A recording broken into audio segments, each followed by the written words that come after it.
چیزوں کو آگے لے جانے کو اپریشیٹ کر رہی تھی کہ ہم نے نہ کبھی میڈیا میں جا کے بات کی، نہ ہم نے کبھی اپنے کنٹری میں کسی لیول کے اوپر کوئی گفتگو کی۔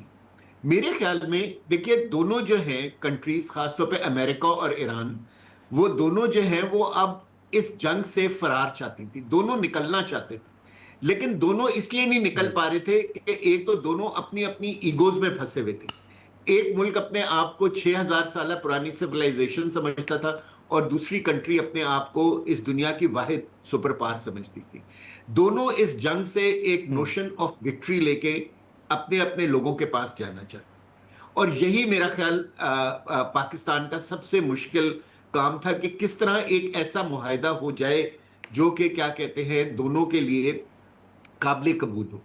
میرے خیال میں ساری چیزیں ابھی حل نہیں ہوئی ہوں گی، جو ہے کیا کہتے ہیں، لیکن پاکستان نے ان دونوں کو اس چیز پہ کنونس کیا ہے کہ دیکھیں آپ نے آج نہیں تو آگے بھی جا کے ایک دوسرے سے بات کر کر ہی ایک معاہدے پہ پہنچنے۔ تو اس وقت جبکہ پوری دنیا میں ایک آپ لوگوں کی وجہ سے ایک ریسیشن آیا ہوا ہے، تو آپ آج کیوں نہیں بات کرتے؟ وہ جو ساری گڈ ول ہے دنیا میں، بوتھ امریکہ اور ایران کے لیے جو گڈ ول تھی، اب وہ گڈ ول ختم ہو رہی تھی کیونکہ لوگوں کے ڈے ٹو ڈے مسائل ان کے لیے اب ایک ایشو بنتے جا رہے ہیں۔ تو میرا خیال ہے پاکستان اس چیز کو سمجھانے میں بہت کامیاب رہا ہے، اور اگر یہ جب ٹاکس ہوں گی تو 95% پوائنٹس تو آلریڈی کیا کہتے ہیں فرسٹ ٹاکس کے اندر ڈیسائیڈ ہو گئے تھے۔ جو 5% پوائنٹس ہیں ان کے اوپر آئی ایم شیور کہ آگے بڑھیں گی دونوں کنٹریز، اور اگر ہو سکا، یعنی کہ آپ کی طرح میں بھی دعا گو ہوں کہ اس ٹاکس کے اینڈ میں معاہدہ ہو جائے، لیکن اگر نہیں بھی ہوتا تو it will still be a positive development. ناظرین، ایئر مارشل سعید خان صاحب ہمارے ساتھ موجود ہیں، ہم یہاں پر ایک مختصر سا بریک لیں گے اور بریک کے بعد ہم یہیں سے گفتگو کو آگے بڑھائیں گے۔ پروگرام میں ایک بار پھر خوش آمدید۔ جس حد تک اور جس نوعیت کے پیچیدہ مسائل ہیں، آپ کو لگتا ہے کہ اگر ایون ایم او یو بھی ہو جائے، جیسے آپ نے کہا کہ چلیں ابتدائی طور پر کوئی ایک عارضی معاہدہ ہو جائے اور آگے چل کے پھر کوئی حتمی فیصلہ ہو یا معاہدہ ہو، تو یہ بھی ایک بڑی کامیابی ہوگی؟ جی ایگزیکٹلی، دیکھیے پاکستان کی سفارت کی سب سے بڑی کامیابی یہ تھی کہ وہ دو ممالک جو ایک دوسرے کو اپنا ازلی دشمن سمجھتے تھے یا دشمن نمبر 1 سمجھتے تھے، اور جنہوں نے 47 ایئر سے ایک دوسرے کے ساتھ کوئی ڈائریکٹ کمیونیکیشن نہیں کی تھی، پاکستان نے ان کو اسلام آباد میں بٹھایا، ان کو بلایا اور ایک دوسرے کے سامنے ان کو بٹھا کے جو 10 پوائنٹ ایجنڈا تھا اس کے اوپر ڈسکشن کی۔ دونوں پارٹیز نے کہا کہ بہت اچھی ہوئی اور most of the points were agreed. لیکن جس طرح میں نے آپ سے پہلے بھی عرض کیا کہ دونوں کنٹری ہیں وہ ادھر سے ایک نوشن آف وکٹری لے کے جانا چاہتی تھی اور ایک دوسرے کو وہ نوشن آف وکٹری نہیں دے رہی۔ میرا خیال ہے کہ پاکستان نے اب ان کو سمجھایا ہے کہ آپ دونوں جو ہیں وہ اپنی گڈ ول کو خراب کر رہے ہیں، آپ لوگ جو ہیں it is now time for you people to sit down again and resolve the issue.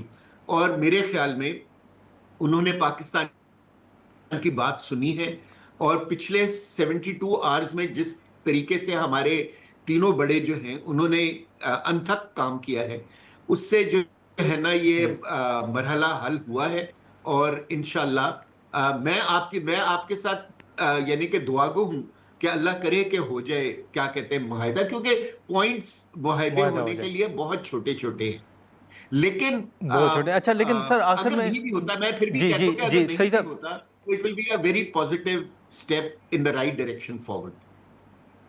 ٹھیک ہے سعید صاحب، آخر میں یہ بھی بتائیے گا کہ جیسے آپ نے کہا کہ دونوں ممالک جنگ ختم کرنا چاہتے ہیں، یہ بالکل یہی بات ہو رہی ہے، یہی ایک تاثر بھی مل رہا ہے، لیکن آپ یہ سمجھتے ہیں کہ امریکہ کے مقابلے میں ایران پر کوئی دباؤ نہیں ہے؟ امریکہ کے اوپر جنگ ختم کرنے کے حوالے سے امریکہ کے اندر سے بھی دباؤ ہے، وہاں سے بھی مخالفت سامنے آ رہی ہے، اور خود جو نیٹو ممالک ہیں ان کا بھی اس پوری جنگ سے کوئی تعلق نہیں رہا، تو یہ بھی ایک دباؤ آپ سمجھتے ہیں کہ امریکہ کے اوپر ہے؟